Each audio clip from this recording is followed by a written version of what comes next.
Hi everyone, this is Michelle Weens from Performance High, and welcome to today's Wednesday Live. Today I am talking about healthful habits and fun during the holidays, and we are headed into the holidays.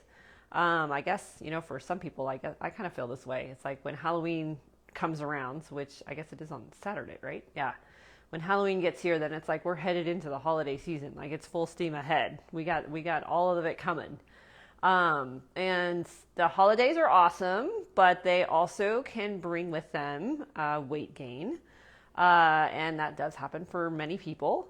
Some people just gain 1 pound, some people gain 3 pounds, some people gain 5 pounds. It just kind of depends, right? I mean, it's totally understandable because there's all this food everywhere. I mean, it's awesome food. There's like traditional food that you always have at Christmas or at Thanksgiving. And you just want to eat it because you have it once a year and it's so amazing. And it's so yummy and delicious and different from what you usually eat.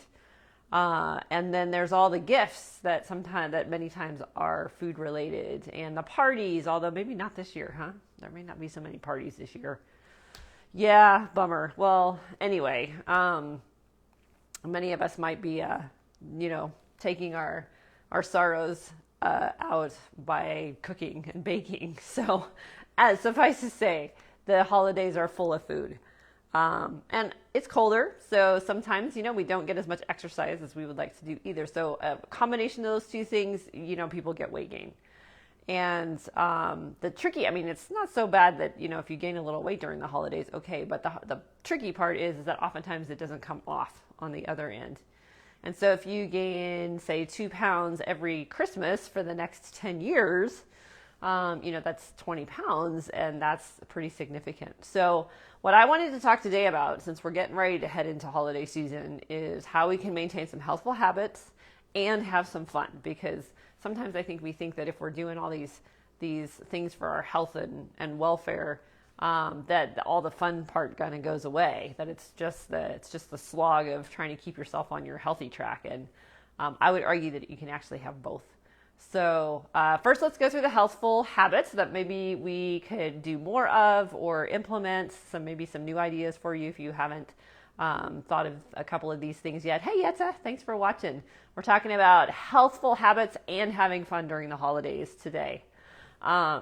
So to start with some healthful things, some healthful habits, first off, this is kind of a no-brainer, right? Maintain your exercise routine, no matter what. So if you are used to exercising a couple times a week, 3, 4, 5, 6 times a week, however many it is for you, just keep doing that. Just keep doing that. Even if it's a modification, even if you normally do an hour and say the day before Thanksgiving you only have 20 minutes, go do 20 minutes. At least you've done something. Okay, at least you've done something to keep your metabolism up, to keep your body working, to stay in your routine. It's even better if you're a morning exerciser, because there's plenty of studies out there that show that people who exercise first thing in the morning are much more consistent than if you do it at any other time of the day. First thing in the morning, it's like what you get up to do. There's nothing else to interfere, and you get it done. So if there's any way you can, consider, if you're not a morning exerciser, maybe try it for the week, the holiday season, the 6 weeks of holiday season. Give it a try and see if you find it to be better. But at least just stay with that exercise program. So that's number one. Just make sure you keep exercising. Okay. 2, get enough sleep. The holidays are notoriously crazy, although maybe this year it's going to be a lot less so. Maybe there'll be a lot less events. Well, there are going to be a lot less events, right? And maybe the holiday parties, not so much. Maybe there's not so much family stuff.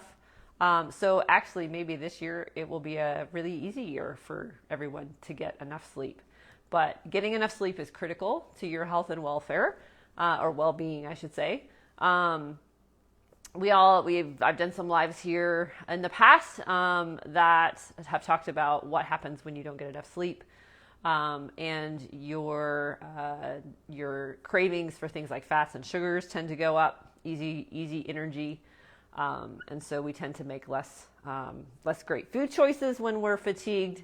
And so if you're already in a situation where you're going to be having to make decisions about what to eat, you don't want to be coming into that with these feelings of, oh, I would really love to eat all the fudge that's sitting at the table, right?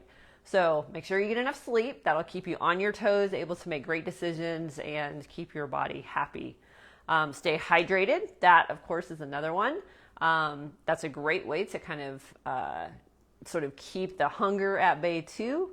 If you're headed into a situation where there'll be lots of food and alcohol, that kind of stuff, it's a really great way to kind of stay on top of that. It's like every time you take a alcoholic drink, you make sure to drink a glass of water right after it.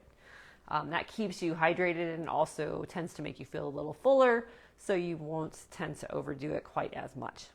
And dehydration is often mistaken for hunger. So if you're at least hydrated, then you can at least rule that out, okay? Don't skip meals. This is a really big one. I used to do this before the Thanksgiving and the Christmas big meals. I used to just, not eat anything all day long and then get to the meal and be just, because I wanted to be so hungry so that I could enjoy the whole meal.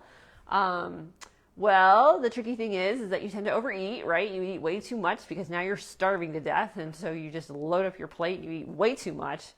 And then you end up feeling pretty yuck afterwards. So keeping that blood sugar steady, really, really steady, is an excellent way to keep yourself feeling really awesome. So make sure you eat your regular meals. Make sure that your macronutrients are all in line as best you can. Don't skip any meals. And you might come to the Thanksgiving table or the holiday table a little less hungry. But you know what? That's going to give you a better opportunity to make good decisions about how much you're going to eat. Just try not to let yourself get so hungry and let those blood sugar levels get way out of whack. Lighten up some of the foods. If you're the one cooking or if you're making any of the items, you can easily lighten things up. I'll do hi Erica, thanks for joining. We are talking about healthful habits and fun and having fun during the holidays, that they can actually connect. You can have both of those things. So I'll do a live here in a week or two about how to lighten up some of the foods that we typically eat in the holidays, some options for you, things you can sub in, some different ways to think about your traditional dishes. And we'll go over that. But that's another way to kind of keep things on track, is just make sure that you're looking at your recipes and modifying them for your healthful goals. Okay. Add in some new healthful dishes. Maybe you want to try something new this year. And maybe it's a celery root dish, like you've never worked with celery root before. Great. That's adding another vegetable in, right? Maybe it's, I don't know, Brussels sprouts. Everybody seems to do Brussels sprouts, but maybe you've never done Brussels sprouts before. You can add those in. Yay, it's another vegetable. Anything that's new and different and can bring some variety, particularly in the vegetable category, to the meals is awesome. That helps things stay on track. Maybe you want to do a new holiday tradition.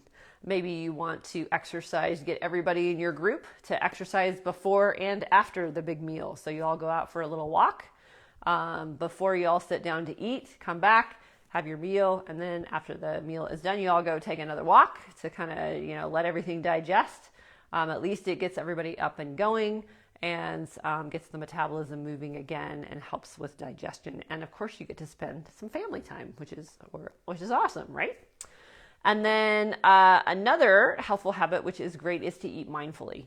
So when you are sitting and eating, just be really conscious about how it tastes, how it feels in your mouth, the smells of it. Take smaller bites and savor those bites.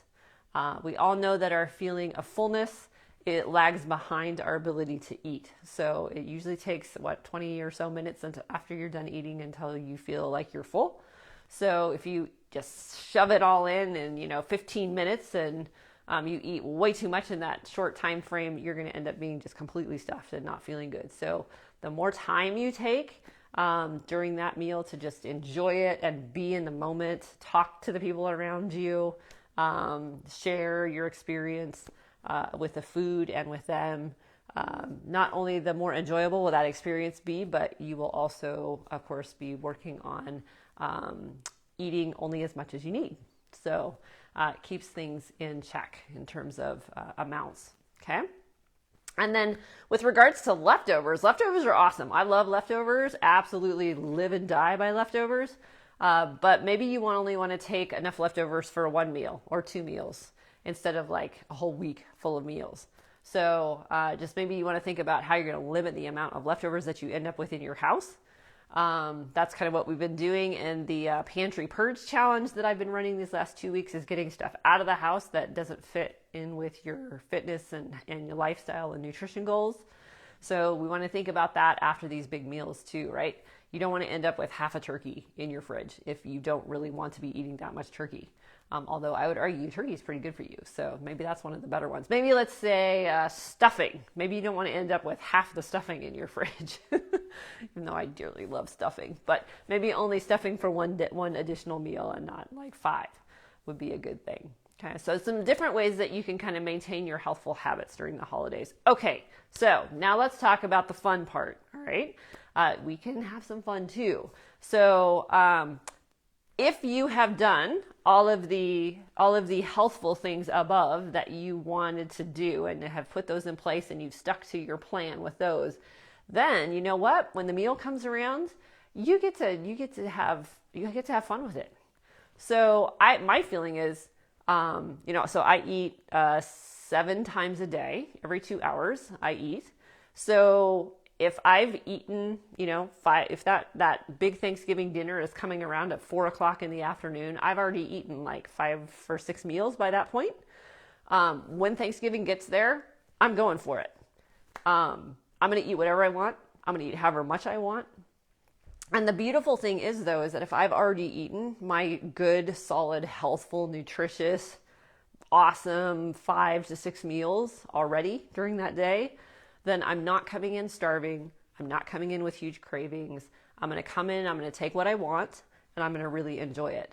So I will be less likely to overeat, and I will really enjoy the food that I'm sitting down with. So at the big meal, if you've done all that other stuff, eat what you want. Eat what you want and enjoy the heck out of it. Enjoy the heck out of it. Don't feel at all guilty. It's like if you end up saying, hey, I want thirds of this, fine. You're going to get back on track again the next day, right? So just keep with your healthful plan, make an exception for that awesome meal, and then get right back on track again. And there are really, really good ways to do that. So with that in mind, with the holidays coming up and all that the holidays bring, I just want to make an announcement about a virtual group training program that I have coming up called Let's Get Fit. And it starts November 1st, and it is designed to help everyone to have a couple things. First off, have a social group, okay, in a time when we have very little social connection. To have accountability. So you not only have me to help you along, but you also have the other participants in the group, and you have a organized, structured training program. So it's all virtual. Okay, you get the training programs from me. I get those out to you so you guys have a workout for every day. And the group portion and the accountability portion come in Zoom sessions. So we have 2 weekly Zoom meetings. We have a Zoom workout, which is a body weight resistance program that we all do together. That's one of the sessions. And then the second session is a check-in where I either do a little informational talk on some part of fitness, health, whatever, exercise, whatever makes sense. And then we all have a kind of a check-in on how the week's going, things we've had problems with, things we need help with, and the group dynamic is really awesome. So that is going to start November 1st. It's a 3-month program, and it will get you through the holidays, which is awesome because don't we all need a little extra help at that time, right? Right. One additional piece to that. So the cost is $150 a month. And right now I am going to give you a promo code that if you text it, email it, message it, call me with it, whatever you want to do, between now and Friday, then you can get 50% off the first month, Or you can get a 2-for-1. So if you have a friend who you think you would love to do this with, then you guys can get in for the 2 of you for the price of 1. Okay? So here's the promo code. Listen up. It is PHFIT20. So P as in performance, H as in high, fit 20 as in 2020. So PHFIT20. Like I said, text that, email that, message it, call me with it, whatever, between now and Friday, and you can get the discounted rate. Okay, folks, enough of all that. I hope that this was helpful. I hope that you enjoyed this. If you liked it, please hit the like button. Share it with anybody you think might benefit from it. And I will look forward to seeing you again, tomorrow at 12:30 for our next installment of Pantry Purge Challenge. And then if not that, then next Wednesday at 1 o'clock for another Wednesday Live. Thanks so much for watching, and I look forward to seeing you all soon.